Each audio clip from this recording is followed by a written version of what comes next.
મને શ્રદ્ધા છે તમે સૌએ નામ એમાં બિરાજમાન સ્વરૂપ લીલા અને ગુણને હૃદયમાં ધારણ કર્યા હશે. ગઈકાલે રાતે અને આજે દિવસે એનું મનન ચિંતન પણ કર્યું હશે. આજે 8મા શ્લોકનો પ્રારંભ થાય છે. શ્રી ભાગવત ગૂઢાર્થ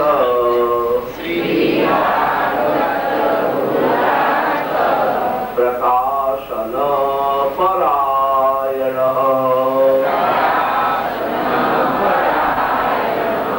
સાકાર બ્રહ્મવાદૈક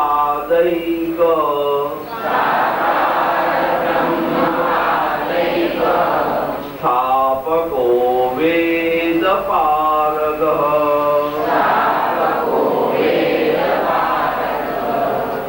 આ શ્લોકમાં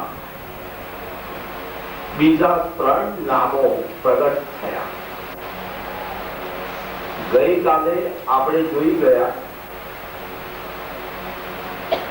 કે કૃપાનિધિ શ્રી વલ્લભની કૃપા અચિંત્ય છે. એમનું સ્મરણ કરીએ અને સંસારના બધા તાપ નાશ પામી જાય. મન હળવું ફૂલ થઈ જાય. એટલું જ નહીં, પ્રસન્નતાથી પમરાટ કરતું થાય. મન શાંત, સ્વસ્થ અને સુખી થાય. ત્યારે જ એ મનની અંદર શ્રી ઠાકોરજી અને એમની લીલાઓ પધારે. અશાંત મનમાં ક્યારે શ્રી ઠાકોરજી પધારતા નથી. અશાંત તનમાં પણ ક્યારેય શ્રી ઠાકોરજીનો આવેશ થતો નથી. લૌકિકમાં તન અને મન લાગેલા હોય ત્યારે તે અશાંત હોય. એ તન અને મન અલૌકિકમાં ચોંટી જાય ત્યારે એ શાંત બની જાય.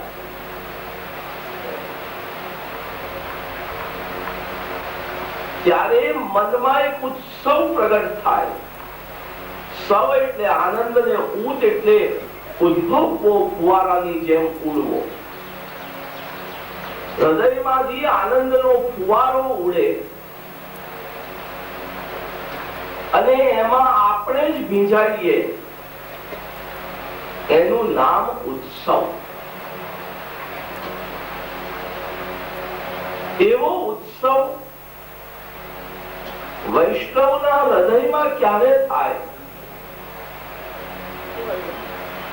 જ્યારે વૈષ્ણવ સંપૂર્ણ રીતે શ્રી વલ્લભના ચરણારવિંદનો શરણાગત બન્યો હોય. શ્રી વલ્લભનું સ્મરણ કરતો હોય અને શાંત, સ્વસ્થ, પ્રસન્ન મન વાળો થયો હોય. એવા મનમાં આનંદ રૂપ હરિ અને આનંદમય લીલાઓ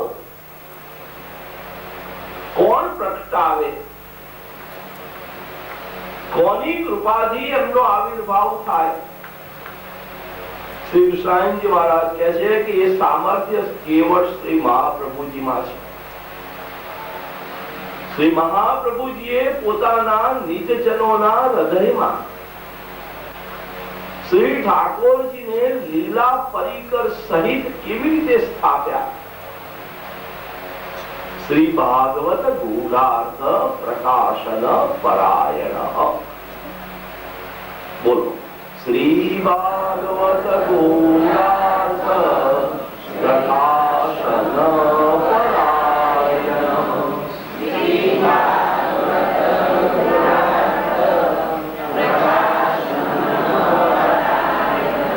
હવે આપણે નામાવલીનો પાઠ કરીશું. શ્રી ભાગવત ગૂઢાર્થ પ્રકાશન પરાયણાય નમઃ.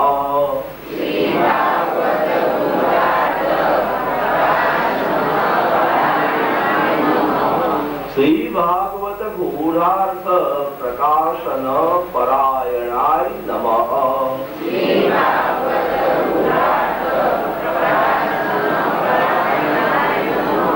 શ્રી ભાગવત ગૂઢાર્થ પ્રકાશન પરાયણાય નમઃ.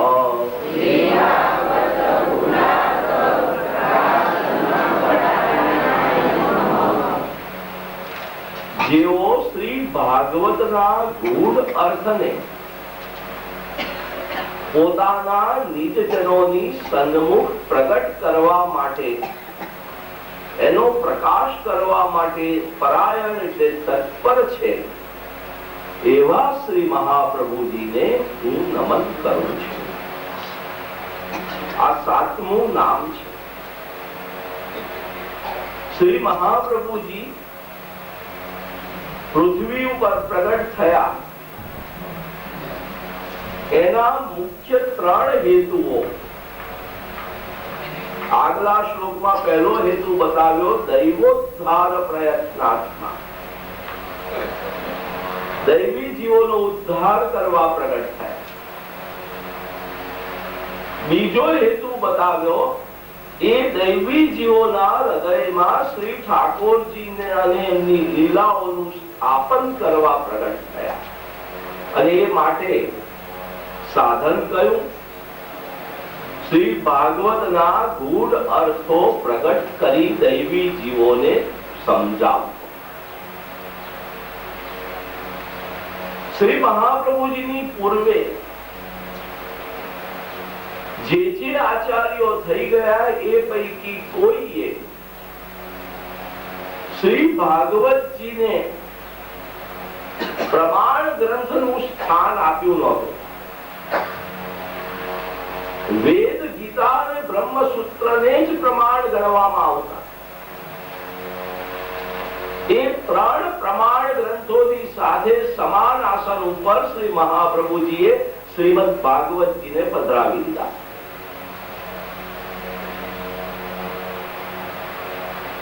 પ્રમાણ ચતુષ્ટય 4 પ્રમાણ આપ્યા. વેદા શ્રી કૃષ્ણ વાક્યાની, વ્યાસ સૂત્રાણી ચૈવહિ, સમાધિ ભાષા વ્યાસસ્ય પ્રમાણમ તચ્ચતુષ્ટય. વેદો પ્રમાણ છે. ગીતાજીમાં જેટલા શ્રી કૃષ્ણે કહેલા વચનો છે એટલા પ્રમાણ છે. યાદ રાખજો. ધૃતરાષ્ટ્ર બોલ્યા હોય, સંજય બોલ્યા હોય, અર્જુન બોલ્યા હોય, એ વચનો પ્રમાણ નથી. ભગવત વચનો પ્રમાણ. શ્રી કૃષ્ણ વાક્યાની, વ્યાસ સૂત્રાણી, બ્રહ્મસૂત્રો પ્રમાણ છે. સમાધિ ભાષા વ્યાસ. શ્રીમદ ભાગવત પ્રમાણ ખરું, પણ એમાં એ વ્યાસજીના હૃદયમાં જે સમાધિમાં અનુભવ થયો એ અને એનું નિરૂપણ થયું એ સમાધિ ભાષા પ્રમાણ. શ્રી મહાપ્રભુજી સમજાવે છે કે શ્રી ભાગવતજીમાં 3 ભાષાઓ છે, 3 પ્રકારનું નિરૂપણ છે. એક લૌકિક ભાષા, બીજી પરમત ભાષા અને ત્રીજી સમાધિ ભાષા. જેમાં અપ્સરાઓ, દેવ સ્ત્રીઓ, દેવો વગેરેના જે વર્ણનો કરવામાં આવ્યા છે, સ્થળોના વર્ણનો કરવામાં આવ્યા છે, એ બધી લૌકિક ભાષા છે. જેમાં સાંખ્ય, યોગ, ન્યાય, વૈશેષિક જેવા પરમતો જે વેદ વ્યાસજીને પણ માન્ય સ્વીકાર્ય નથી, એવા મતો પ્રગટ થયા છે. એ પરમત ભાષા, બીજાનો મત, આ લૌકિક ભાષા અને પરમત ભાષા વ્યક્ત કરનારા જે શ્લોકો છે એ પ્રમાણ નથી. પણ સમાધિ ભાષા, શ્રી ઠાકોરજીની લીલાઓનું નિરૂપણ કરનારા જે શ્લોકો છે એ બધા પ્રમાણ છે. આવા શ્રી ભાગવતજી ઉપર શ્રી મહાપ્રભુજીની પૂર્વે પણ ટીકાઓ લખાઈ હતી અને પછી પણ લખાઈ છે. વિદ્વાનોની સમજ અને માન્યતા પ્રમાણે આજે શ્રી ભાગવતજી ઉપર 35 જેટલી ટીકાઓ તો મળે છે, પણ કેટલીય ટીકાઓના નામ તો મળે જ છે, ભલે ટીકાઓ આજે નથી, લુપ્ત થઈ ગઈ છે. આ બધી ટીકાઓમાં શિરોમણી કોઈ હોય તો તે શ્રી મહાપ્રભુજી રચિત શ્રી સુબોધિનીજી છે. શ્રી મહાપ્રભુજીએ વિચાર કર્યો કે શ્રી ભાગવત એમાં તો અક્ષરે અક્ષરે ગૂઢ અર્થ છે, જે સમજવો કપરો છે, કઠિન છે.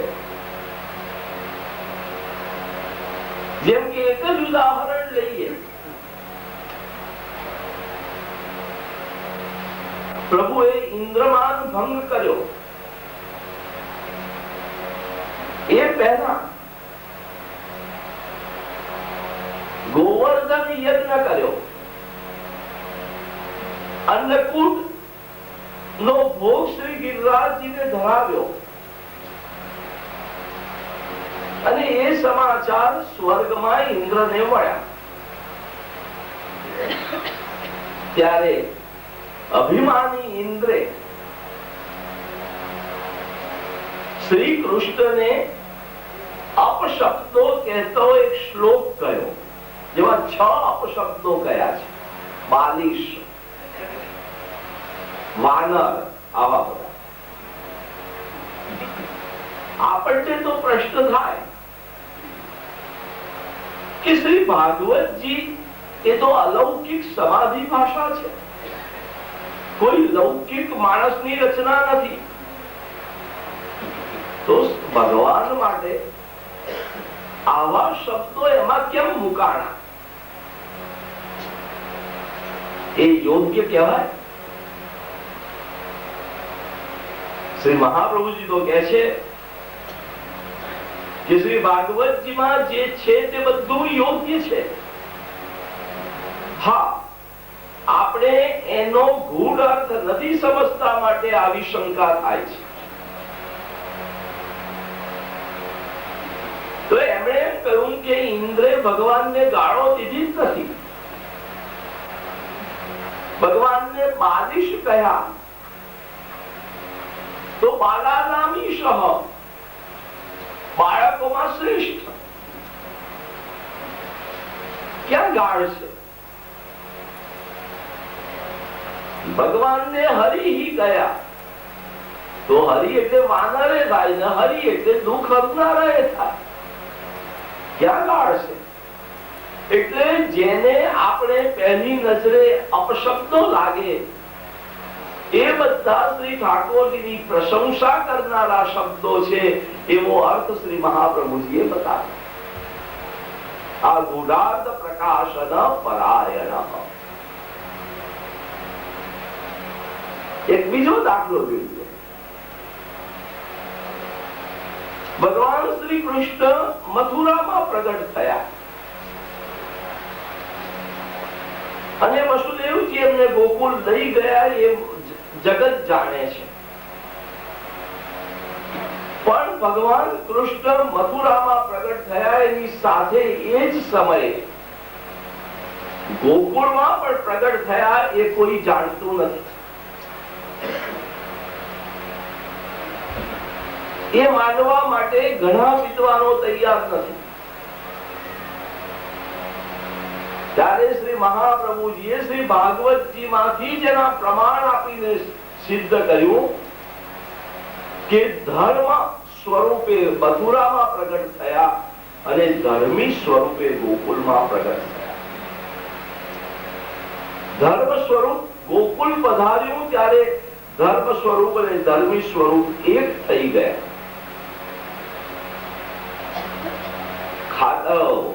કેવી રીતે કહેવાય કે નંદરાયજીના પુત્ર પણ કૃષ્ણ છે? તો કે છે કે 5મા અધ્યાયમાં નંદ મહોત્સવની લીલાનું નિરૂપણ છે. ત્યાં શ્રી સુખદેવજી મહારાજ કહે છે નંદ સ્વાત્મજ ઉત્પન્ન. શ્રી સુખદેવજી મહારાજ ખોટું ના બોલે, વેદવ્યાસજી ખોટું ના બોલે, એમનો સમાધિનો અનુભવ છે. નંદના ત્યાં સ્વાત્મજ પોતાના પુત્ર પ્રગટ થતા આ નંદ મહોત્સવ હવે મનાવાઈ રહ્યો છે. પોતાના પુત્ર કયા છે? કોઈના આણેલા પુત્ર નથી. માટે યશોદોત્સંગ લાલિત છે, માટે નંદ નંદન છે. આવા તો અનેક ગૂઢ અર્થો શ્રી મહાપ્રભુજીને પ્રગટ કરવા. અને એટલા માટે આપ શ્રીએ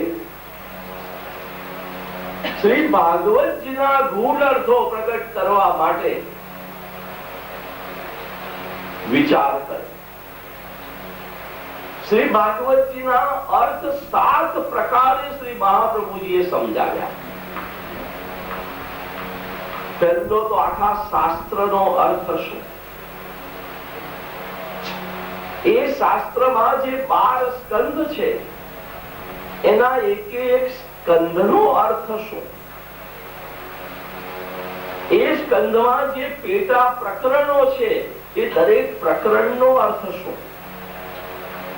અને પ્રકરણમાં જે અધ્યાય છે અધ્યાયનો અર્થ શું?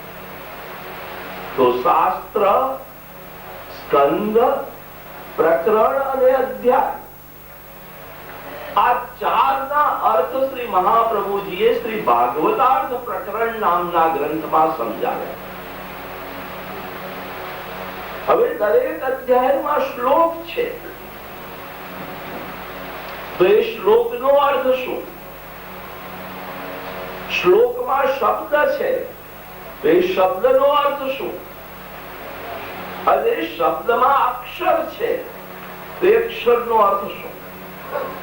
શ્લોક, શબ્દ અને અક્ષર એ 3 અર્થ શ્રી મહાપ્રભુજીએ શ્રી સુબોધિનીજીમાં સમજાવ્યા. આમ શ્રી ભાગવતજીના 7 પ્રકારે શ્રી મહાપ્રભુજીએ અર્થ કર્યા, શાસ્ત્રથી માંડીને અક્ષર સુધી. બીજા કોઈએ આટલું બધું રહસ્ય ખોલ્યું નથી. એટલું જ નહીં, શ્રી મહાપ્રભુજીએ શ્રી ભાગવતજી ઉપર એક સૂક્ષ્મ ટીકા લખી જે આજે પ્રાપ્ય નથી. શ્રી મહાપ્રભુજીએ 10મ સ્કંદની લીલાઓ રોજ ચિંતન કરવા માટે 10મ સ્કંધાનુક્રમણિકા રચી, જે એમણે સુરદાસજી અને પરમાનંદાસજીને શીખવી હતી. શ્રી ગોપીનાથજી માટે શ્રી મહાપ્રભુજીએ શ્રી ભાગવતજી માંથી 1000 કરતા વધુ નામો એમાંથી તારવીને શ્રી પુરુષોત્તમ નામ સહસ્ર ગ્રંથ આપ્યો. શ્રી ગુસાઈજી માટે 10મ સ્કંદમાંથી તારવીને બાલ લીલા, પ્રૌઢ લીલા અને રાજલીલા એમ ત્રિવિધ લીલાઓની ત્રિવિધ નામાવલીનો ગ્રંથ આપ્યો. આટલું સાહિત્ય શ્રી મહાપ્રભુજીએ કેવળ એક શ્રી ભાગવતજી પર રચીને સિદ્ધ કર્યું કે પોતાનો પ્રાદુર્ભાવ શ્રી ભાગવતજીના ગૂઢ અર્થ પ્રગટ કરવા માટે થયો છે. શ્રી મહાપ્રભુજી આ ગૂઢ અર્થો કેવળ પ્રગટ નથી કર્યા, પોતાના કૃપાપાત્ર સેવકોને સમજાવ્યા છે. વેદ વ્યાસજીએ શ્રી ભાગવતજી સમાધિ ભાષામાં લખ્યા, પણ ભ્રમર ગીતના પ્રકરણમાં એક શ્લોકની એક પંક્તિ લખવાની અમને રહી ગઈ નથી, જે વેદ વ્યાસજીને પણ ખબર નથી કે આ પંક્તિ નથી લખાણી. વાઘપતિ શ્રી વલ્લભને ખબર છે. એ માટે ઠેઠ હિમાલયમાં વ્યાસાશ્રમ સુધી ગયા. રહી ગયેલી પંક્તિ વેદ વ્યાસજીને સંભળાવી અને એ પંક્તિ ઉપર 3 દિવસ 72 કલાક સતત પોતે વિવેચન વેદ વ્યાસજીને કરી બતાવ્યું. શ્રી ભાગવત ગૂઢાર્થ પ્રકાશન પરાયણ. શ્રી મહાપ્રભુજીના સેવક થઈ ગયા પદ્મનાભ દાસજી, કવિ જગતાનંદ. એ બંનેને શ્રી ભાગવતજીના ગૂઢ અર્થ શ્રી મહાપ્રભુજીએ સમજાવ્યા. શ્રી મહાપ્રભુજી જ્યાં જ્યાં પધારતા અને શ્રી ભાગવતનું પારાયણ કરતા, ત્યાં ત્યાં જે વૈષ્ણવો સાથે હોય એમને એ શ્રી ભાગવતજીના ગૂઢ અર્થનો પ્રકાશ કરતા. શ્રી મહાપ્રભુજીની દિનચર્યા એક પદમાં બહુ સુંદર રીતે બતાવવામાં આવી. પ્રગટ વે માર્ગ રીત દિખાઈ. એમાં એ ભગવદીય કવિ કહે છે કે બપોરે ભોજન કરીને શું કરતા? બેનો ગીત પુની યુગલ ગીત કી રસ બરખા બરખાઈ. વેણુ ગીત અને યુગલ ગીતની પુની વારંવાર રસ વર્ષા કરતા. રોજ વેણુ ગીત અને યુગલ ગીત નો આસ્વાદ કરાવતા. તો પ્રશ્ન થાય કે એકની એક ગીત રોજ કહેવામાં આવે તો પછી ધરાઈ ન જાય સાંભળનાર? એની રસવર્ષા કેવી રીતે કહેવાય? તો ભગવતીઓએ બતાવ્યું કે વેદ વ્યાસજીને તો એક જ દિવસનું વેણુ ગીત અનુભવમાં આવ્યું, એક જ દિવસનું યુગલ ગીત અનુભવમાં આવ્યું, પણ નિત્ય લીલામાં તો રોજ વેણુ ગીત પ્રભુ નવું નવું પ્રગટ કરે છે. ગોપીજનો નવું નવું વેણુ ગીત રોજ ગાય છે. ગોપીજનો રોજ નવું નવું યુગલ ગીત ગાય છે, જે વેદ વ્યાસજીની પહોંચની બહારનું છે. અને રોજ ગોપીજનોથી ગવાતા નવા વેણુ ગીત અને નવા યુગલ ગીતની રસવર્ખા, રોજ નિત્ય નવતમ વેણુ ગીત અને યુગલ ગીત શ્રી મહાપ્રભુજી પોતાના કૃપાપાત્ર ભગવતીઓ આગળ રજૂ કરતા. અમારી મહેસાણાની પાસે ખેરાળુમાં 3 દિવસ શ્રી મહાપ્રભુજી બિરાજ્યા અને 3 દિવસ સુધી તેમણે પોતાના કૃપાપાત્ર ભગવતીઓને યુગલ ગીતની રસવર્ષા કરી છે. શ્રી ભાગવત ગૂઢાર્થ પ્રકાશન પરાયણ. શ્રી ભાગવતજીનો કયો ગૂઢ અર્થ પ્રગટ કર્યો? શ્રી ગુસાઈજી મહારાજ 8મું નામ આપે છે. સાકાર બ્રહ્મવાદૈક સ્થાપક.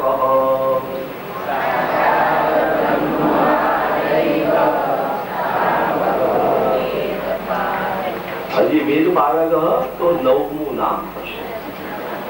8મું નામ આટલું જ છે. સાકાર બ્રહ્મવાદૈક સ્થાપક.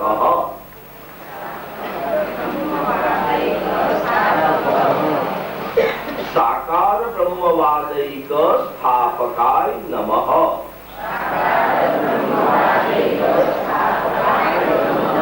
સાકાર બ્રહ્મવાદ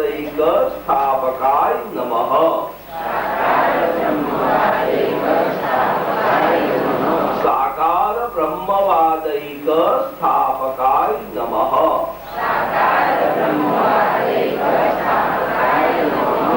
શ્રી મહાપ્રભુજીની પૂર્વે થઈ ગયેલા આદિ શંકરાચાર્ય નિરાકાર માયાવાદ પ્રવર્તાવ્યો, જે આપણે આગળ જોઈ ગયા છીએ.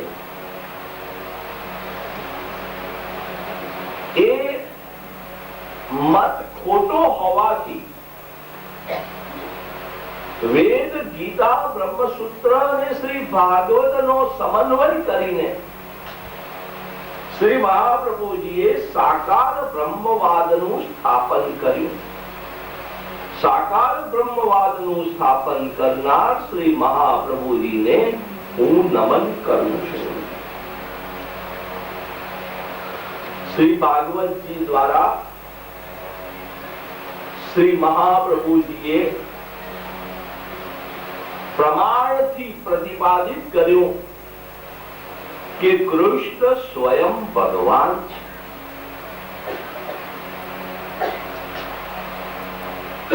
એ સત્ય એમણે સિદ્ધ કરી આપ્યું. એ અંગે જેમની જેમની શંકાઓ હતી એ બધી શંકાઓ શ્રી મહાપ્રભુજીએ દૂર કરી.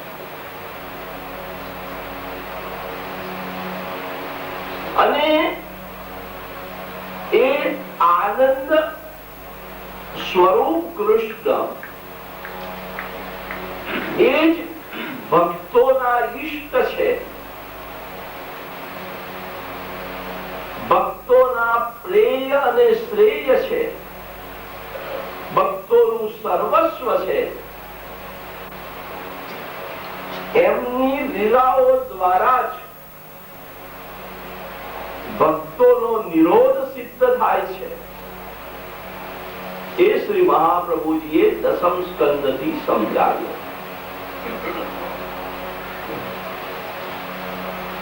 શ્રી ઠાકોરજી પ્રગટ વિરાજતા હોય ત્યારે એમના સ્વરૂપથી નિરોધ સિદ્ધ થાય, અને પ્રગટ ન વિરાજતા હોય ત્યારે એમની કથાથી, લીલાથી નિરોધ સિદ્ધ થાય. એવું શ્રી મહાપ્રભુજી માટે. નિરોધ એટલે શું? નિતરામ રોધ ઇતિ નિરોધ. શ્રી મહાપ્રભુજીએ તો દસમ સ્કંદના સુબોધિનીજીના પ્રારંભમાં નિરોધની બહુ જ સુંદર લાંબી વિસ્તૃત ચર્ચા કરી છે. પણ આપણે ટૂંકામાં આજે સમજવું હોય તો એટલું જ કે આપણી લૌકિકમાં જે આસક્તિઓ છે એ બધું ભૂલાઈ જાય અને મન, ઇન્દ્રિયો, શરીર, બુદ્ધિ બધું સ્નેહપૂર્વક શ્રી ઠાકોરજીમાં ચોંટી જાય, એનું નામ નિરોધ.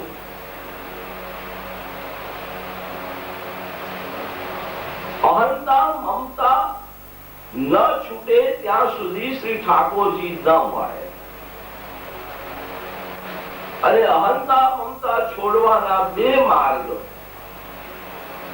એક યોગનો, બીજો ભક્તિનો. ભક્તિના માર્ગમાં મનને મોહનમાં મેળવી દેવું પડે,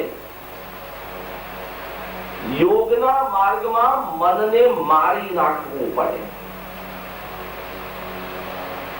મનનો ગુણધર્મ છે કે કદી મરતું નથી, પણ મળી જાય છે ખરું. મનને મોહનમાં મેળવી દેવાના બે માર્ગ, સેવા અને કથા. આ બંને માર્ગ ઉપર ચાલતા ચાલતા આપણે એક વાતનું ખાસ ધ્યાન રાખવું પડે કે દિવસે દિવસે આપણું મન શ્રી ઠાકોરજીમાં અંતર્મુખ થવું જોઈએ. બહિર્મુખ રહેવું ન જોઈએ. આજે આપણે સેવા કરીએ છીએ, કથા સાંભળીએ છીએ, પણ મન અંતર્મુખ નથી, બહિર્મુખ છે, બહાર ભટકે છે. આજુબાજુનું બધું ભાન રહે છે, મનમાં લૌકિક પ્રપંચો રહે છે, અને પરિણામે આપણી સેવા અને કથા કેવળ કર્મ બની જાય છે. એનાથી આપણો નિરોધ સિદ્ધ થતો નથી.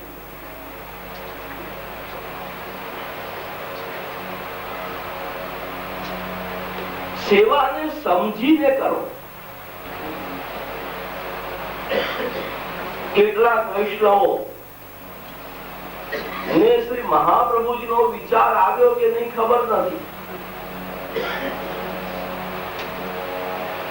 પણ કંઈક મેળવી લેવાનો વિચાર દેખાતો હતો. પાનોકાજી પર કેસરનું જળ પ્રક્ષાલન કરાવીને એ થાળમાંથી ત્યાં જ બેઠા બેઠા જળ લઈને આમ ત્યાં સીધું મોંમાં નાખતા, જેના થોડા એમના મોંમાંથી બહાર આવેલા છાંટા પાછા પેલા થાળમાં પડતા. આ સેવા કહેવાય? હું તમને પૂછું છું, શું એ જળ એ વખતે ન લીધું હોય, હાથમાં લઈને સેજ ઉઠીને બહાર જઈને લીધું હોય તો એટલે ક્ષણમાં આપણા પ્રાણ છૂટી જવાના હતા?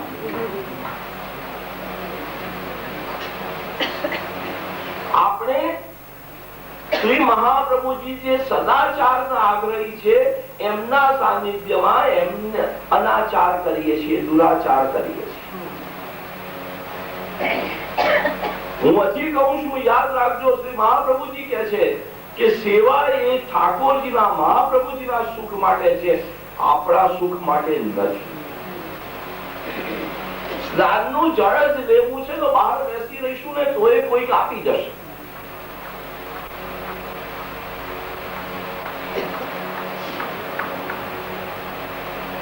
બીજું એક આજે પ્રશ્ન થયો મનમાં,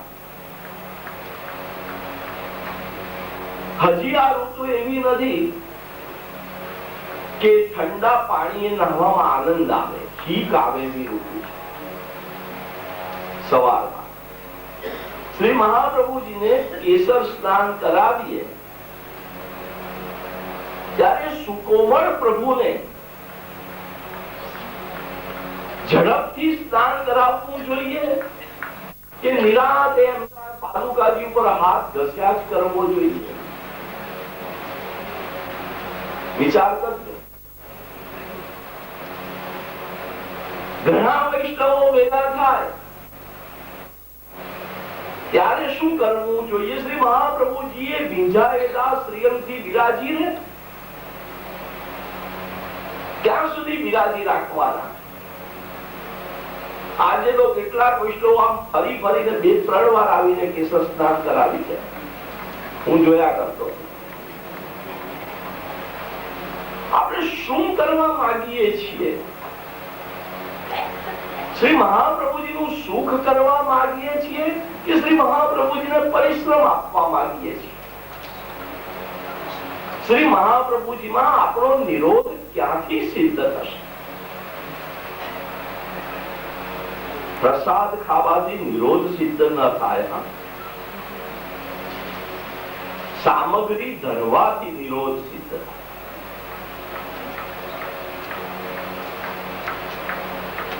નંદ મહોત્સવનો પ્રસાદ હાથમાં ન આવે તો ભૂખે મરી ન જવાય,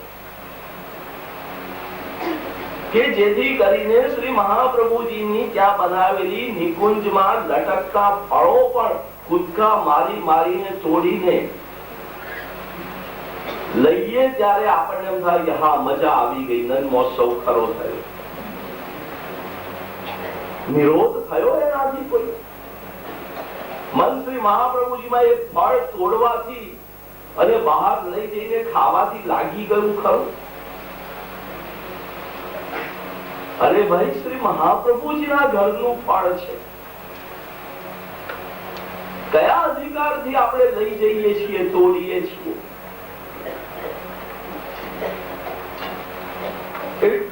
મહાપ્રભુજી સમજાવે છે કે પ્રેમ હશે તો નિરોધ થશે. આવી ધમાલ કરવાથી નિરોધ નહીં થાય.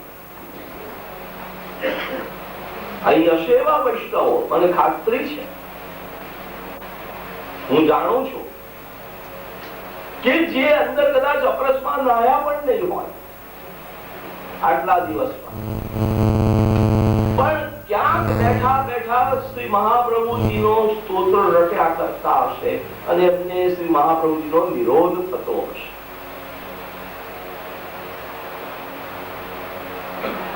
એટલે નિરોધ એ આપણી ઇન્દ્રિયોને, વૃત્તિઓને શ્રી ઠાકોરજી સાથે જોડી દેવાની એક પ્રક્રિયા છે.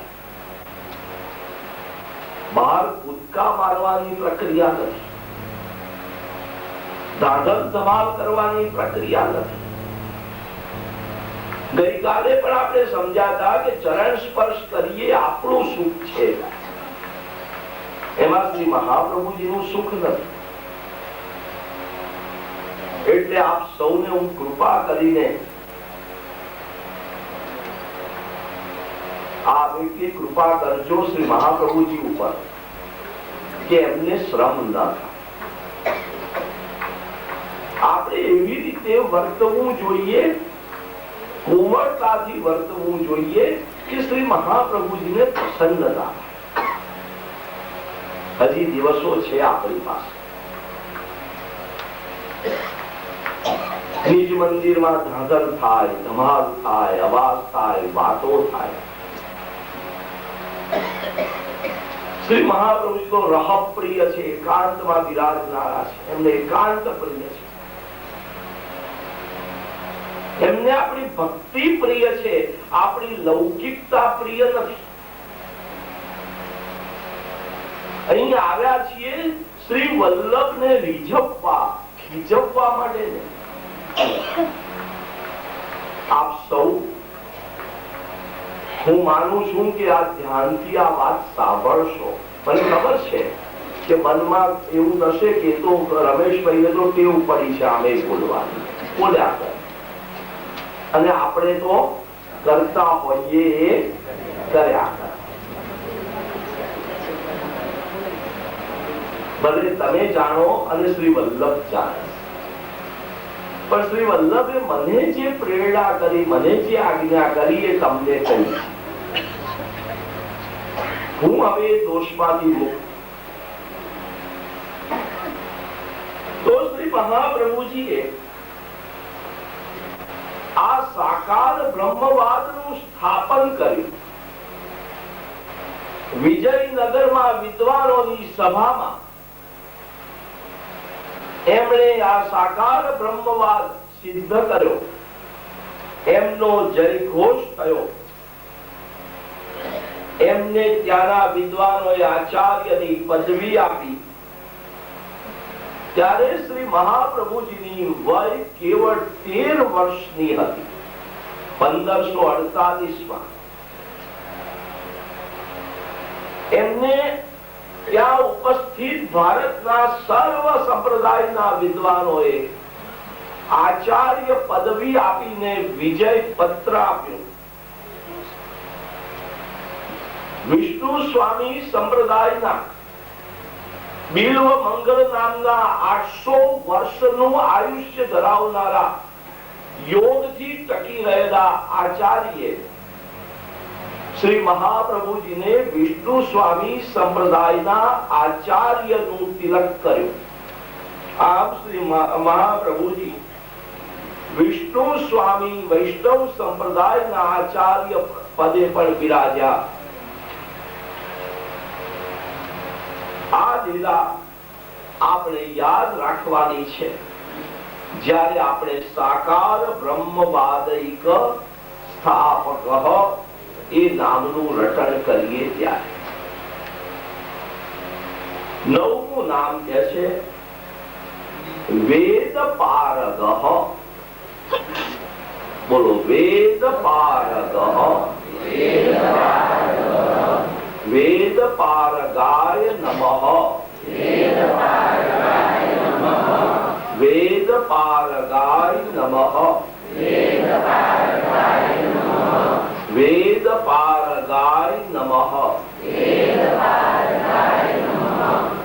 એમ કહેવાય છે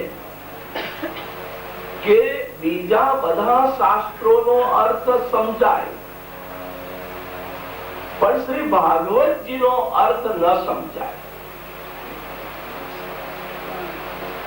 વિદ્યા અવધિ શ્રી ભાગવતે. વિદ્વાનમાં કેટલી વિદ્વત્તા છે એની કસોટી શ્રી ભાગવતજી થી થાય. અને આવા શ્રી ભાગવતજી નો અર્થ વેદ ન સમજાય ત્યાં સુધી ન સમજાય. માટે શ્રી મહાપ્રભુજી વેદને પણ બરોબર તલસ્પર્શી રીતે જાણનારા છે. પારગહ, પૂરેપૂરા જાણનારા. વેદને પૂરેપૂરા જાણનારા શ્રી મહાપ્રભુજીને હું નમન કરું છું. વેદમાં જ્ઞાન અને કર્મ બંને બતાવવામાં આવ્યું. એના વિષય પ્રમાણે એના બે વિભાગ થયા, પૂર્વકાંડ અને ઉત્તરકાંડ. પૂર્વકાંડમાં યજ્ઞ વગેરે કર્મોનું નિરૂપણ છે. ઉત્તરકાંડમાં તત્વજ્ઞાનનું નિરૂપણ છે. વેદની અંદર જે જ્ઞાન છે એનો સંબંધ આપણા માનવ જીવનના ફળ સાથે સીધો છે. એ જ્ઞાનથી મોક્ષ મળે, જે માનવ જીવનનું ફળ છે એમ જ્ઞાનીઓ કહે છે. આ મોક્ષરૂપી ફળ સુધી પહોંચવા માટે વેદ જાણવું જરૂરી, વેદનો અભ્યાસ જરૂરી. બ્રહ્મસૂત્ર, ગીતા વગેરેથી ફળ સુધી પહોંચાતું નથી, પરંતુ શ્રી ભાગવતથી ફળ સુધી પહોંચાય. જેમ વેદથી ફળ સુધી પહોંચાય તેમ શ્રી ભાગવતથી પણ પહોંચાય. એટલે જ્યારે કોઈ પણ વ્યક્તિ શ્રી ભાગવતને પૂરેપૂરી જાણે ત્યારે જ એ વેદમાં પણ પારંગત થઈ શકે અને ફળ સુધી પહોંચી શકે. વેદમાં સિદ્ધાંત કયો છે, તત્વજ્ઞાન આપ્યું છે, અને એને સમજાવતા ઉદાહરણો, પ્રસંગો, દાખલાઓ એ શ્રી ભાગવતજીમાં આપ્યા છે. એટલે બંને એકબીજાના પૂરક છે. એકલો વેદ પણ પૂરો અર્થ ન સમજાવે, એકલું ભાગવત પણ પૂરો અર્થ ન સમજાવે. શ્રી મહાપ્રભુજી વેદ, ગીતા, બ્રહ્મસૂત્ર અને ભાગવત ચારે પ્રમાણોમાં નિષ્ણાત છે. માટે એમણે વેદ ઉપર જુદા જુદા ભાષ્યો રચ્યા. પૂર્વકાંડ ઉપર જૈમિની ભાષ્ય, ઉત્તરકાંડ ઉપર અણુભાષ્ય, ગાયત્રી મંત્ર ઉપર ગાયત્રી ભાષ્ય,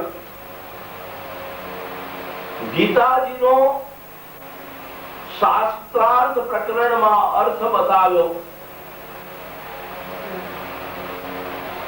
શ્રી મહાપ્રભુજી એક વાર દક્ષિણમાં મંગલ પ્રસ્થ નામના સ્થાનમાં બિરાજતા હતા.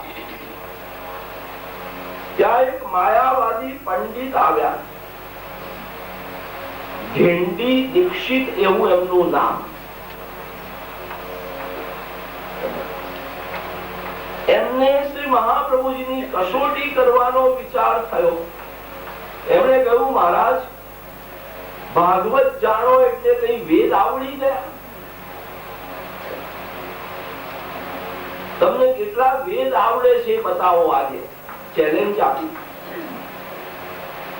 આ ઢીંડી દીક્ષિતે એમ કહ્યું કે તમે વેદનો પાઠ કરી બતાવો.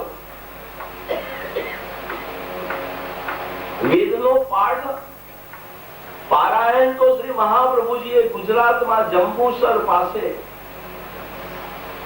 કપિલ ક્ષેત્ર, જેને આજે કાવી કહીએ છીએ, જ્યાં આજે બેઠકજી છે ત્યાં કરેલું. પણ આ ઢીંડી દીક્ષિતની સામે શ્રી મહાપ્રભુજી વેદ પાઠ કરે છે. વેદનો પાઠ 3 રીતે થાય. સીધે સીધા જે વેદના મંત્રો છે એનો ક્રમશઃ પાઠ થાય. જેમ કે વેદ ઋગ્વેદનો પહેલો મંત્ર, પહેલી ઋચા, અગ્નિર મીળે પુરોહિતમ. તો અગ્નિર મીળે પુરોહિતમ બોલો એ સીધો પાઠ. પછી એનો અનુલોમ પાઠ થાય. એટલે ઉદેથી બોલવાનું પુરોહિતમ મીળેર અગ્નિમ, પુરોહિતમ મીળેર અગ્નિમ, એ અનુલોમ પાઠ કહેવાય. પછી એનો વિલોમ પાઠ થાય. વિલોમ પદ્ધતિથી એક એક શબ્દ છોડતા જવાનો અને જોડતા જવાનો. અગ્નિર મીળે પુરોહિતમ મીળેર પુરોહિતમ અગ્નિમ, અગ્નિર પુરોહિતમ મીળેર. આ રીતે એક એક શબ્દ ઉલટાવતા જવાનો અને પાઠ કરવાનો. આખા વેદનો આ જે પારંગત ન હોય આ રીતે વેદ પાઠ કરી ન શકે. બીજું, 4 વેદના 4 પ્રકારે જુદા જુદા પ્રકારે પાઠ થાય છે, મંત્રોચ્ચાર થાય છે. જે ઋગ્વેદી હોય એને સામવેદ નો પાઠ ના આવડે, સામવેદી હોય એને યજુર્વેદ નો પાઠ ના આવડે. શ્રી મહાપ્રભુજી તો 4 વેદ નો પાઠ કરે છે. ઢીંડી દીક્ષિત પરાજય થઈ ગયા. પછી શ્રી મહાપ્રભુજી યાત્રા કરતા કરતા વેણી નદીના કિનારે પધાર્યા. ત્યાં એક બ્રાહ્મણ વિદ્વાન આવ્યા, રવિનાથ વૈદિક. એમણે કહ્યું કે તમને વેદ કેટલા આવડે છે, લાવો કસોટી કરવા દો મને. આ રવિનાથ વૈદિક પણ નામ પ્રમાણે વેદમાં ધુરંધર. એ એક એક શબ્દ વેદનો છોડતા જાય ને પાઠ કરતા જાય. અગ્નિર પુરોહિતમ, મીળ શબ્દ છોડી દે. શ્રી મહાપ્રભુજીએ આ રવિનાથ વૈદિકે જેટલા પદ છોડી દીધા એ પદોનો પાઠ કરી બતાવ્યો. આ બધા એમના અદ્ભુત પ્રસંગો સાંભળીએ ને ત્યારે શ્રી મહાપ્રભુજીમાં આપણી શ્રદ્ધા ખૂબ વધે. આવા સમર્થ આચાર્ય અમને મળ્યા છે.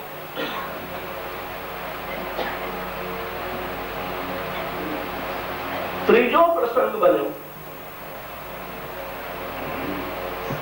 આ મધ્યપ્રદેશમાં ઓડિશા રાજ્ય રાજા રામભદ્રદેવ રાજ્ય કરે. એમની સભામાં આવેલા પેલા ઘટ સરસ્વતી માયાવાદી વિદ્વાનને શાસ્ત્રાર્થમાં પરાજિત કરીને શ્રી મહાપ્રભુજીએ વિજય પદ્મ પ્રાપ્ત કરી. એમનો ત્યાં કનકાભિષેક થયો. સર્વ આચાર્યોએ એમને વેદ પારંગતની પદવી આપી.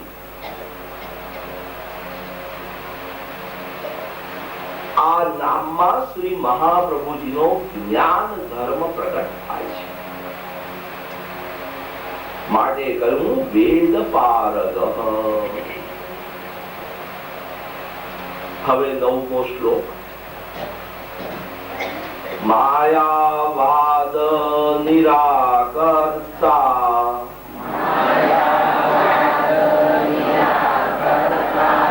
સર્વવાદી નિરાશકૃત ભક્તિ માર્ગાબ્જ માર્તંડ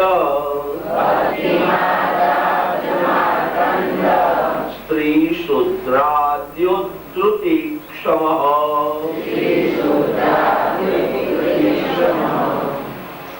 શ્લોકની અંદર શ્રી કૃષ્ણજી મહારાજ શ્રી મહાપ્રભુજીના 4 નામ બતાવે છે. 10મું નામ છે માયાવાદ નિરાકર્તા. બોલો,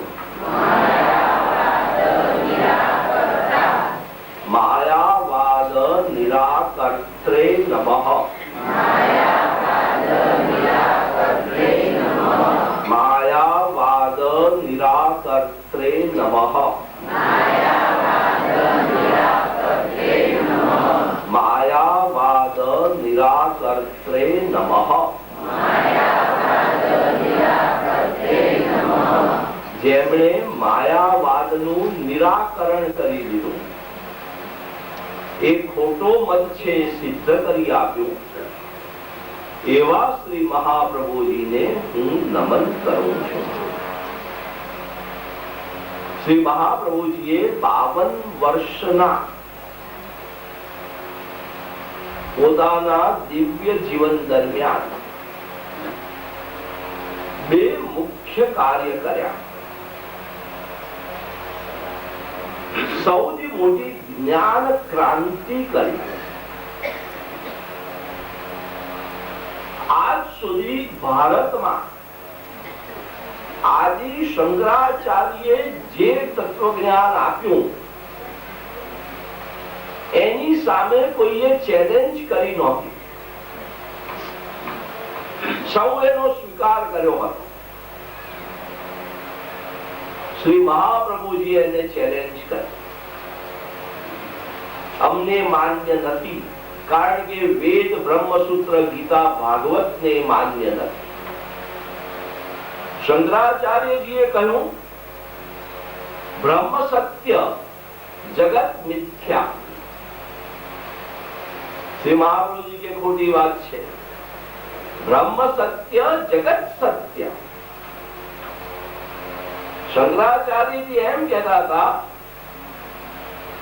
કે ભગવાને આ જગત નથી બનાવ્યો, એ તો નિરાકાર છે. એ શું બનાવે? ભગવાનમાંથી પ્રગટ થયેલી માયાએ આ જગત બનાવ્યું છે, અને માયા મિથ્યા છે, માટે જગત મિથ્યા છે.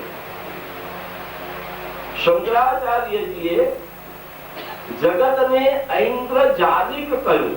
ઐન્દ્રજાલિક એટલે જાદુગરની ઉભી કરેલી માયાવી નગરી, જે સત્ય નથી. એમણે જગતને એક સ્વપ્ન કહ્યું કે સ્વપ્ન જેવું છે, એ સત્ય નથી. શ્રી મહાપ્રભુજી કહે છે ના, બ્રહ્મ સત્ય છે એટલું જગત પણ સત્ય છે, કારણ બ્રહ્મમાંથી પ્રગટ થયું છે. બ્રહ્મ જ જગત રૂપ થયા છે, અને માટે બ્રહ્મ અને જગત બે એક રૂપ છે. અહીંયા આવિર્ભાવ અને તિરોભાવ છે, અહીંયા અવિકૃત પરિણામવાદ છે, અહીંયા ઉપાદાન નિમિત્ત કારણ એક છે. આ બધી જે શબ્દો બોલી ગયો ને, એ વેદાંતની પરિભાષાના શબ્દો છે. આપણે તો એટલું સમજવાનું કે જગતની અંદર એક કુંભાર માટીના વાસણ બનાવે ત્યારે માટી જોઈએ, ચાકલો અને દંડેકો જોઈએ, અને કુંભાર જોઈએ. આ ત્રણેય જુદા જુદા છે. પણ અહીંયા જગત બનાવનાર સર્જક કોણ છે? ભગવાન બ્રહ્મ. જગત કઈ માટીમાંથી બન્યું? માટી કોણ છે? તો બ્રહ્મ, ભગવાનમાંથી બન્યું. અને સાધન કયું છે? ચાકડો અને દંડેકો કોણ છે? તો કે એ પણ બ્રહ્મ છે. એટલે ઉપાદાન કારણ બ્રહ્મ, નિમિત્ત કારણ પણ બ્રહ્મ, અને કર્તા પણ બ્રહ્મ. સરસ સમજાવ્યું. કે કરોડિયો લાળ કાઢે મોંમાંથી, જાળું બનાવે એમાં રહે ને પાછી લાળ મોંમાં સમેટી લે. પ્રભુની ઈચ્છા થાય ત્યારે જગત પ્રગટ કરે, એમાં બિરાજે, ખેલે અને પાછું પોતાનામાં જગત સમેટી. આવિર્ભાવ અને તિરોભાવ. જગતમાં કશું નાશ પામતો નથી. આવિર્ભાવ થાય છે, પ્રગટ થાય છે અને પાછું એ તિરોહિત થઈ જાય છે. એને અવિકૃત પરિણામ વાત કયો. સોનામાંથી ઘરેણા ઘણા બને, પણ દરેક ઘરેણાનું નામ જુદું છે, રૂપ જુદું છે, પણ છે તો સોનું છે. એમ જગતમાં જેટલા જળ ચેતન પદાર્થો છે એમના નામ રૂપ જુદા છે, પણ એ છે તો ભગવાનના અંશ, સદંશ અને ચિદંશ. માટે જગત એ ભગવાનનું આદિ ભૌતિક સ્વરૂપ છે. યાદ રાખજો. કેટલાક આપણને આજે કાળ છેતરનારા લોકો છે. શ્રી વલ્લભાચાર્યજીનું નામ બતાવનારા છે, આપણને ખેંચવા માટે, આપણને ગેરમાર્ગે દોરવા માટે. એક વિદ્વાન શ્રી વલ્લભાચાર્યજીના ગ્રંથો પર પ્રવચન કરે, મધુરાષ્ટક ઉપર. જેમને શ્રી વલ્લભાચાર્યજીના ભક્તિ માર્ગ સાથે કોઈ લેવા દેવા નથી, જે તો માયાવાદી છે. અને શરૂઆતમાં લખે કે શ્રી વલ્લભાચાર્યજી ભક્તિના બેતાજ બાદશાહ છે. આપણે વૈષ્ણવોનું એવું કે આ મહાપ્રભુજી કહે ને એમાં વિશ્વાસ ન બેસે, આપણા વિદ્વાનો કે એમાં વિશ્વાસ ન બેસે, પણ બીજો કોઈ કે તમારા મહાપ્રભુજી બહુ ઉત્તમ, તો આપણને ઓહો, આપણા મહાપ્રભુજી માટે કહ્યું. એ વિદ્વાને કહ્યું કે શ્રી વલ્લભાચાર્યજી ભક્તિના બેતાજ બાદશાહ છે. અને પછી સાચવીને કહ્યું કે તેઓ કહે છે કે ભક્તિ કરવા માટે આ જગત તો મિથ્યા છે. અને ક્યાં કહ્યું છે શ્રી વલ્લભાચાર્યજી જગત મિથ્યા છે? એ વિદ્વાનને આપણા સંપ્રદાયના અનેક વિદ્વાનોએ લેખિત અને મૌખિક પૂછ્યું કે તમે આનો ખુલાસો કરો. એ સામે આવવા તૈયાર નથી. અને આપણા વૈષ્ણવોને ભોળવે છે.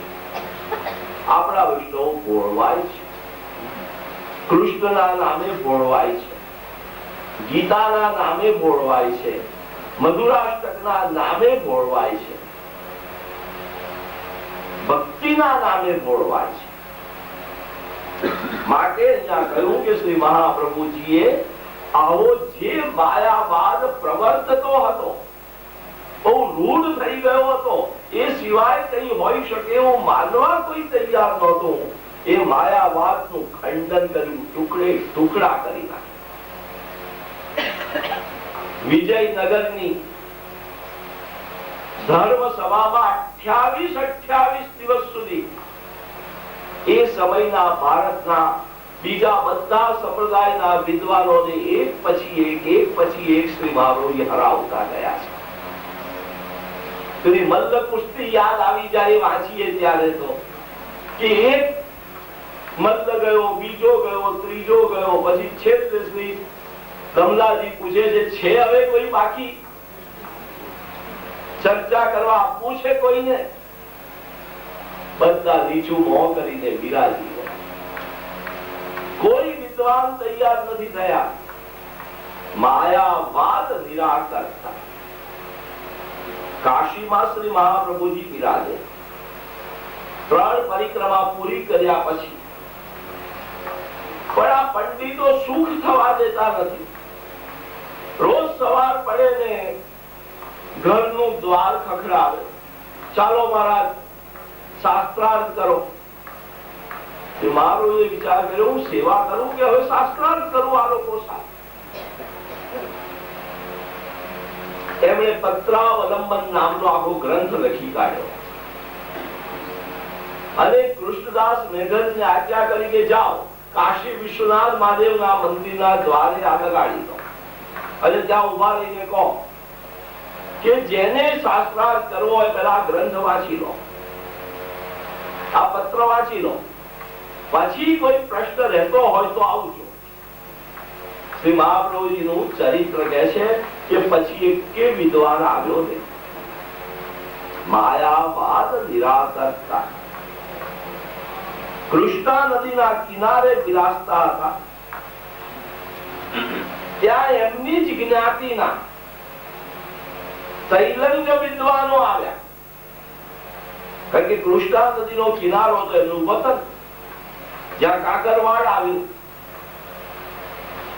અને એ તૈલંગ બ્રાહ્મણોને કહ્યું કે આપણો એક જ્ઞાતિ ભાઈ ઉલટું સુલટું બોલે છે, ચાલો શાસ્ત્રાર્થ કરીને એને ચૂપ કરી દઈએ. પણ પેલા બધા ખસિયાણા પડીને ભાગી ગયા. શ્રી મહાપ્રભુજીને કોઈ પરાજિત કરી શક્યું નથી. આ નામમાં શ્રી મહાપ્રભુજીનો વૈરાગ્ય ધર્મ બતાવ્યો. આટલાને જીતવા છતાં શ્રી મહાપ્રભુજી તો એવા શાંત દીન છે, એમને ક્યારે અભિમાન થયું નથી. મળેલી પ્રતિષ્ઠામાં માણસ વિનમ્ર રહે એનો વૈરાગ્ય. એ બે ડગલા અધર ચાલતો થાય પૃથ્વીથી એનો રાગ. માટે આપણા ત્યાં કહેવામાં આવ્યું, સેવામાં વિધાન થયું કે અમે સેવા કરીએ છીએ એવું અભિમાન ન થાય એટલા માટે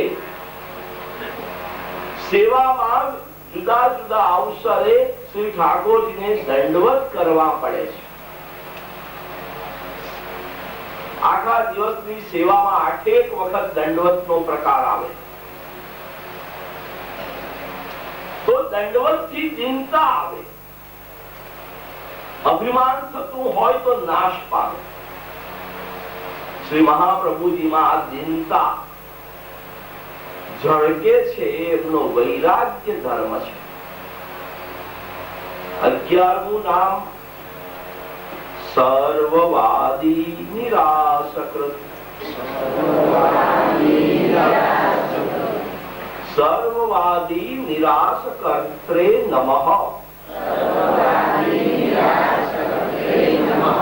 સર્વવાદી નિરાશકર્ત્રે નમઃ. સર્વવાદી નિરાશકર્ત્રે નમઃ. જેટલા જેટલા વાદી એટલે વાદ કરનારા શ્રી મહાપ્રભુજી પાસે આવ્યા, એ બધાને એમણે હરાવી દીધા. નિરાશ કરવા એટલે હરાવી દેવા. અહીંયા સગડીનો છે. નિરાશ એટલે હરાવવા, નિરાશ એટલે નિરાશા થવી. આ ભેદ સમજ. ઉજ્જૈનમાં એવું બન્યું.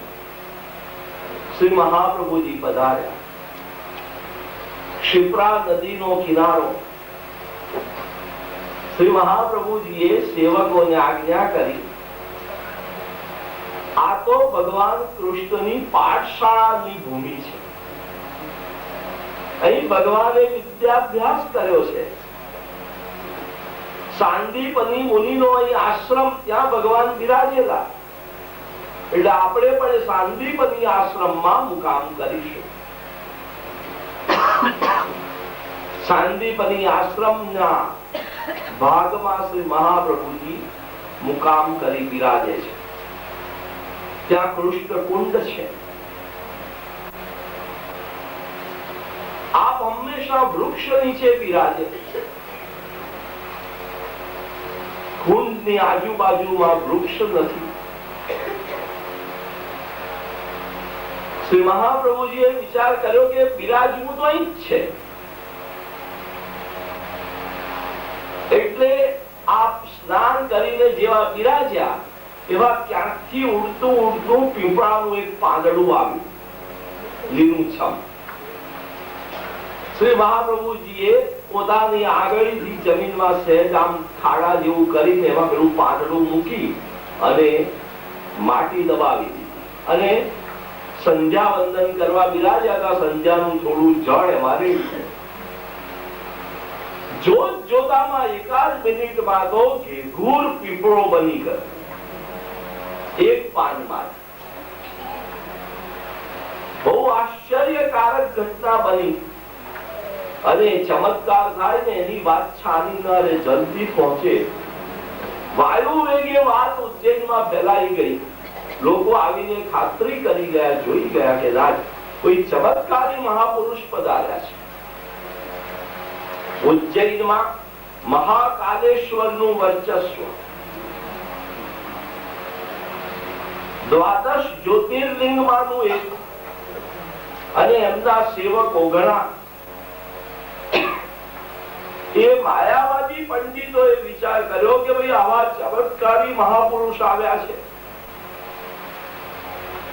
એમની ઘણી વાતો સાંભળી આમાં વિદ્વાનોએ બધા એવા ડરી ગયા કે કોઈ હિંમત કરતું નથી એમની પાસે આવવા ચર્ચા કરવા માટે. શ્રી મહાપ્રભુજીએ વિચાર કર્યો કે અહીંના પંડિતોને હું ન હરાવું તો ચાલે કેમ? આ તો બહુ મોટું સ્થાન છે. શું કરવું? કોઈ આવે તો હરાવવાનો સવાલ આવે. ત્યારે મહાકાલેશ્વર મહાદેવ શ્રી મહાપ્રભુના દર્શને આવ્યા. શ્રી મહાપ્રભુજી હસીને કહ્યું, હે શંકર, શું આ ગામમાં તમારા કોઈ સેવકો નથી? છે ને, ઘણા છે. કેમ? તો તમારો મત રજૂ કરવા કોઈ આવ્યું નથી મારી પાસે. એ બધા વિદ્વાનોને મોકલજો ને જરા.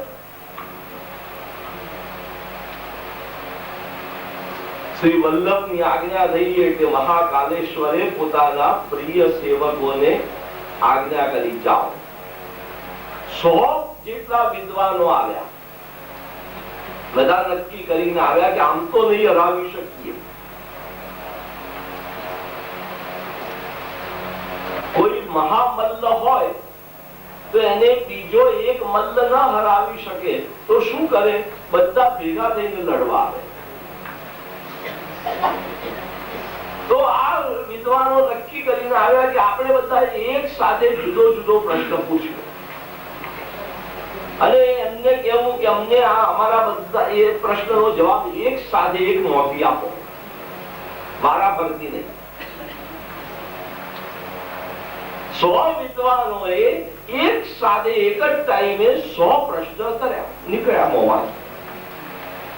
શ્રી મહાપ્રભુજીએ હસીને 100 મુખ ધારણ કર્યા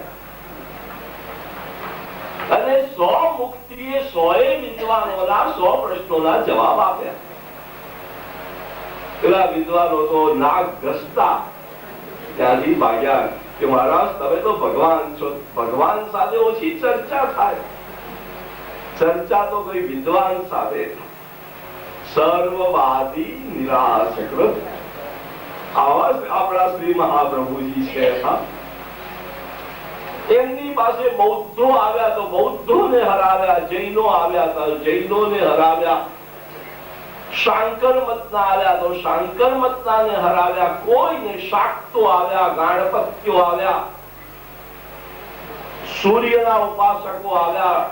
સૌને શ્રી મહાપ્રભુજીએ પરાજિત કરી દીધા. સર્વવાદી નિરાશકૃત. આ એમનું ધર્મી સ્વરૂપ થયું. 12મું નામ કે છે ભક્તિ માર્ગાબ્જ માર્તંડ.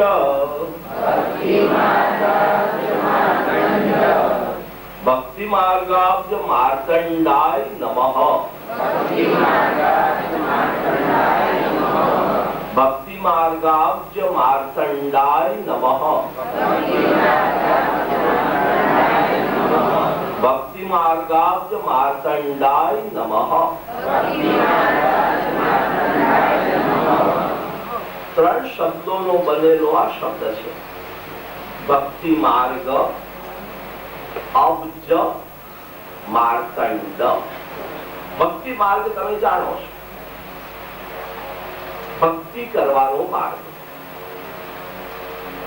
અબ્જ એટલે કમળ, માર્તંડ એટલે સૂર્ય. ભક્તિ માર્ગ રૂપી કમળ માટને વિકસાવનાર સૂર્ય જેવા શ્રી મહાપ્રભુજીને હું નમન કરું છું. શ્રી મહાપ્રભુજી કેવા છે? ભક્તિ માર્ગ રૂપી કમળને વિકસાવનાર સૂર્ય છે. બધા વાદીઓને હરાવીને શ્રી મહાપ્રભુજીએ શું કર્યું?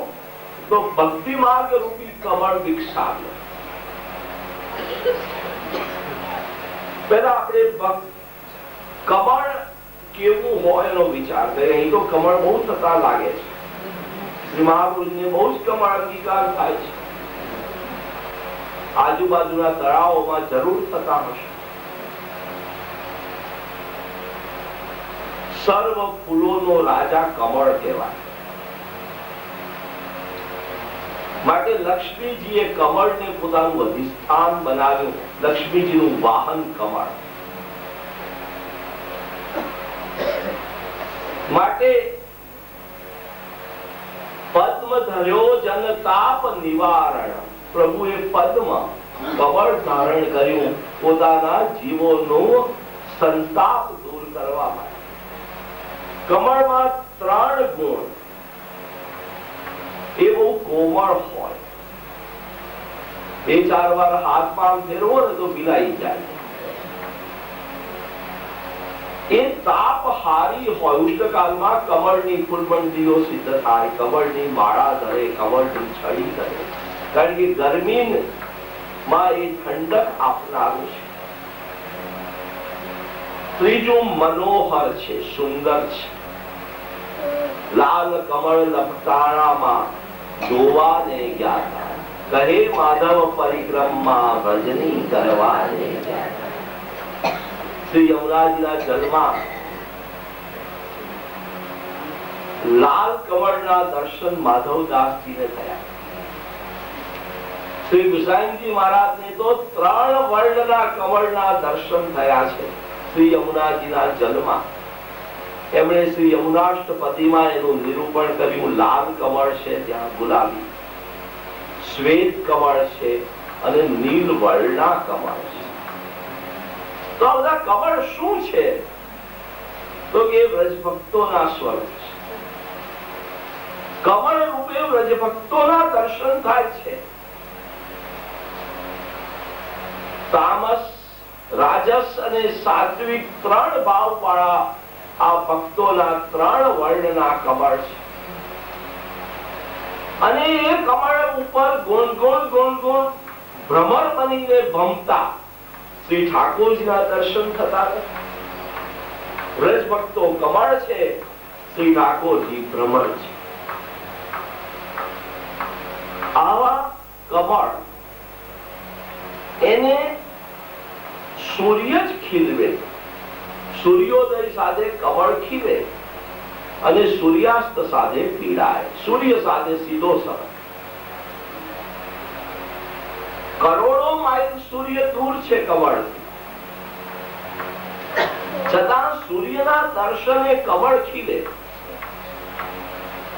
શ્રી ગુસાઈજી મહારાજ એમ સૂચવે છે કે આપણી ભક્તિ નું કમળ કોનાથી ખીલે? શ્રી મહાપ્રભુજી રૂપી સૂર્યથી. અગ્નિ સ્વરૂપ છે, સૂર્ય સ્વરૂપ છે, અલૌકિક સૂર્ય છે. ભક્તિ ક્યાં રહે? હૃદયમાં. હૃદય ખીલે તો ભક્તિ ખીલે, અને ભક્તિ ખીલે તો ભગવાન મળે. હૃદયને ભક્તિને લાયક બનાવવું પડે, ભક્તિને ખીલવવી પડે, ભક્તિના માર્ગ પર ચાલવું પડે. હવે આપણું તો સામર્થ્ય નથી, ત્યારે આપણી મૂર્જાએલી ખીલ્યા વિના ગંઠાઈ ગયેલી ભક્તિની કળીને કોણ ખીલવે, કોણ ભક્તિને વધારે? તો કે શ્રી મહાપ્રભુજી રૂપી સૂર્યના કિરણોથી આપણી ભક્તિ ખીલે. એ માટે તો અહીં આવ્યા છીએ. બિલાયેલી કળી જે ભક્તિની હૃદયમાં પડી છે એને ખીલવવા તો અહીં આવ્યા છે. અને અહીંયા અલૌકિક સૂર્ય સ્વરૂપ શ્રી મહાપ્રભુજી તે દિવ્યમાન સ્વરૂપે બિરાજે પણ છે. ભક્તિ શબ્દને અહીં આપણે સમજી લઈએ થોડો, કે ભક્તિ એટલે ખરેખર શું? આમ તો આપણે ભક્તિ શબ્દ બહુ વાપરીએ છીએ કે અમે ભક્તિ કરીએ છીએ, અમે ભગવાનના ભક્ત છીએ. કેટલાક લોકો એમ સમજે છે કે થોડી તાળીઓ પાડીએ એટલે ભક્તિ થઈ ગઈ, ભજન કરીએ થોડા. કેટલાક લોકો એમ સમજે છે કે દિવસમાં એક વાર દર્શન કરી આવીએ એટલે ભક્તિ થઈ ગઈ. કેટલાક લોકો એમ સમજે છે કે થોડા પાઠ કર્યા એટલે ભક્તિ થઈ ગઈ, થોડો સત્સંગ કર્યો એટલે ભક્તિ થઈ ગઈ, અને સૌથી વધારે તો પ્રસાદ ખાધો એટલે ભક્તિ થઈ ગઈ.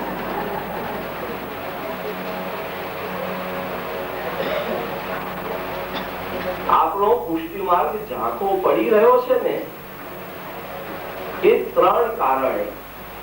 એકલી તાળીઓ જ પાડવાનું આપણે સમજ્યા, મંદિરના પગથિયા જ ખાલી ઘસવાનું સમજ્યા, અને ભૂખ ન હોય તોય ઠાંસી ઠાંસીને પ્રસાદ ખાવાનું સમજ્યા. માફ કરજો મને, પણ આ ત્રણ નબળાઈઓએ આપણી ભક્તિને મુરઝાવી નાખી છે, ચીમડાવી નાખી છે, કરમાવી નાખી છે. તો ભક્તિ એટલે શું?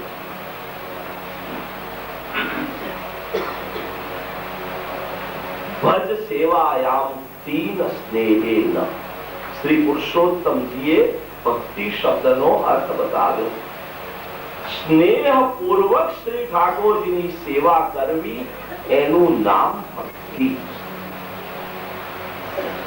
ફરી બોલું છું, હા, સ્નેહ પૂર્વક શ્રી ઠાકોરજીની સેવા કરવી એનું નામ ભક્તિ. અને આમાં સેવા કરતા સ્નેહ વધારે અગત્ય. સ્નેહ ઉપર ભાર, સેવા ઉપર પછી. સ્નેહ પૂર્વક સેવા કરવી એનું નામ ભક્તિ.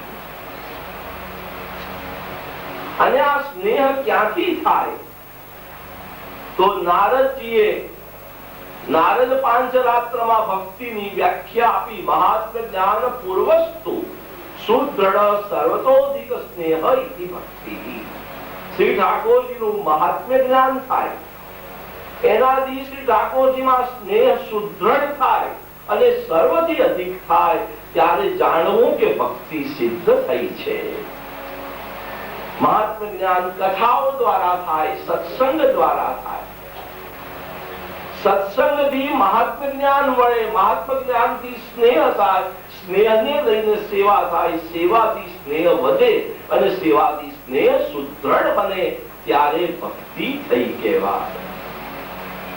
આટલો લાંબો પ્રોસેસ છે ભાઈ ભક્તિ. ભક્તિ તો મર્યાદા માર્ગમાં છે ને, ભક્તિ તો પુષ્ટિ માર્ગમાં છે. ફરક શું? મર્યાદા માર્ગમાં શાસ્ત્રના નિયમ પ્રમાણે ચાલવાનું છે. ત્યાં કોઈ પણ દેવ દેવીને ઈષ્ટ બનાવીને એમની ભક્તિ કરી શકાય છે, અને ત્યાં ભક્તિનું છેલ્લામાં છેલ્લું ફળ મોક્ષ છે. ત્યાં નિયમનું મહત્વ વધારે છે, વિધિનું મહત્વ છે. અને પુષ્ટિ માર્ગમાં ભક્તિનું સ્વરૂપ શું? તો એક જ આપણા ઈષ્ટ શ્રી યશોદાજીના લાલ શ્રી ઠાકોર છે, એમની જ સેવા, એમને જ સ્નેહ, અને એને માટેના નિયમો ખરા, પદ્ધતિ ખરી, પણ એ બધામાં સ્નેહ મુખ્ય. સ્નેહના ભોગે કોઈ નિયમ અગત્યનો નહીં. તમે કહેશો કેવી રીતે? જેમ કે કારતક સુદ એકાદશીએ શીતકાળની શરૂઆત થાય પ્રબોધિની. એ દિવસે અંગીઠી ધરાય અને ગઝલ ઠાકોરજીને ધરાય. કેટલીક વાર આપણે જોઈએ છીએ કે 11 બિલકુલ ઠંડી જ ન હોય,